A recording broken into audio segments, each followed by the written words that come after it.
ये सही बात है। विशेष तौर से हमारे इलाके में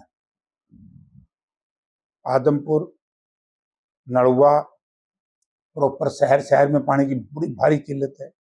बरवाड़ा और हांसी का इधर का इलाका, और ये चले जाओ आप कैथल तक, सरसा, फतेहाबाद, इन इलाकों में बड़ी भारी दिक्कत।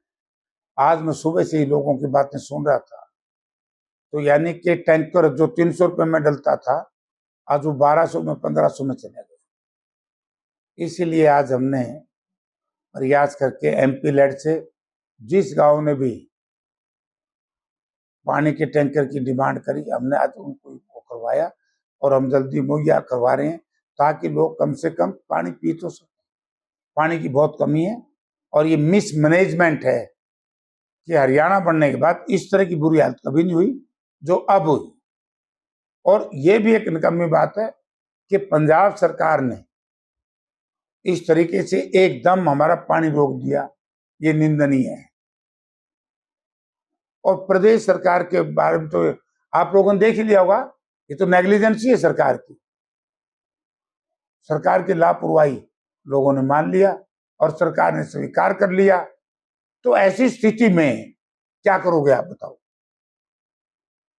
सरकार कुंभकर्ण की नींद सो रही है, पानी की तरफ कोई ध्यान नहीं। तो इन्होंने पंजाब से, हमने तो एक डिमांड करी थी कि वे स्पेशल सेशन बुलाओ, जैसे पंजाब ने आज बुला लिया।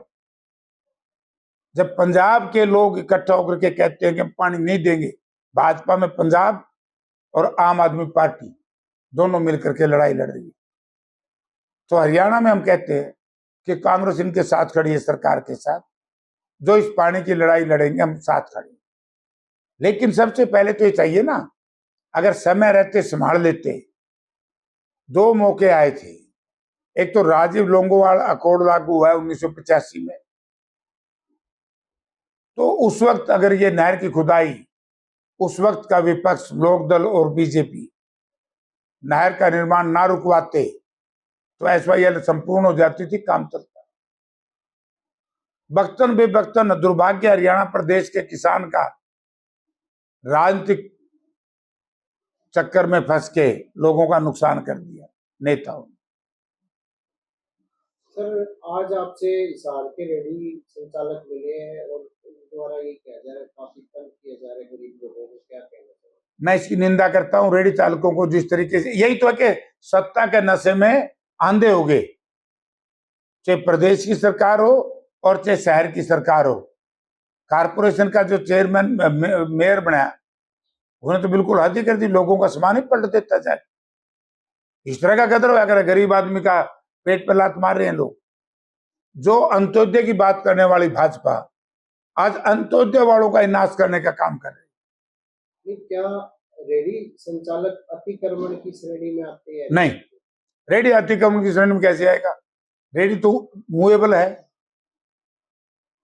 अतिक्रमण तो वो होगा ना जो स्थायी स्ट्रक्चर बनेगा, ये स्थायी स्ट्रक्चर नहीं है। हम उसकी निंदा कर ही रहे। हमारी पार्टी ने तो, हमारे नेता राहुल गांधी जी ने और खड़गे साहब ने तो स्पष्ट शब्दों में कह दिया था कि भाई केंद्र सरकार जो फैसला ले, कांग्रेस इस दुख की घड़ी में देश को एक रखने के लिए, क्योंकि कांग्रेस पार्टी ने तो देश की एकता और अखंडता के लिए अपने दो नेताओं के प्राण न्यौछावर हुए, शहीद हुए इस देश की लड़ाई में, तो कांग्रेस तो ये सवाल ही नहीं पैदा होता कि इस तरह के संकट में साथ ना दे, साथ दे ही रही है। अभी तो केंद्र सरकार ने करना क्या निर्णय लेंगे। जो कांग्रेस पार्टी पूरे प्रदेश में संविधान बचाओ अभियान कर रही है, उसको लेकर ये सही है। अगर ये रैली ना करे, संविधान बदल देते। ये तो भलाओ जनता का कि बीजेपी को पूर्ण बहुमत नहीं मिला, अगर सिंगल मेजोरिटी भी आ जाती, तोड़ फोड़ करके ये संविधान को बदल देते। विधायक धर्मपाल चौकर को ईडी ने गिरफ्तार कर लिया। कब? तो पकड़ लिया होगा, सबने पकड़ दिया नहीं तो। आप, और कमाल की बात यह है कि ईडी का ये काम नहीं है कि अपने राजनीतिक विरोधियों की तलाशी करे। ईडी का काम तो मनी लॉन्ड्रिंग का काम था, जो देश का धन विदेश में, विदेश का धन देश में, उसकी तो जांच कर देनी जिन लोगों की करनी चाहिए। ये कांग्रेस के नेताओं के पीछे लगे हुए हैं। उसके बाद भी मुझे 100% तसल्ली है कि हमारा पूर्व विधायक भारत अपना छोकर जमानत पे आएगा, कोर्ट जमानत करेगी।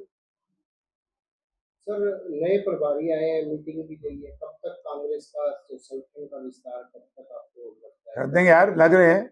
10 तारीख की कितनी बड़ी मीटिंग रख रहे हैं हम, देखिए आप, हम आपको निमंत्रण देंगे कि जिसमें हमारे चौधरी उदय भान जी पीसीसी प्रेसिडेंट और दीपेंद्र सिंह हुड्डा जी हमारे सतपाल ब्रह्मचारी सांसद, कई लोग आएंगे। आप भी उसमें आना और देखना। बार बार आप ये कह रहे हो हमारा संगठन नहीं, संगठन नहीं। अगर हमारा संगठन ना हो तो इतनी बड़ी बड़ी रैलियां कैसे हो, इतनी बड़ी बड़ी मीटिंगें कैसे हो?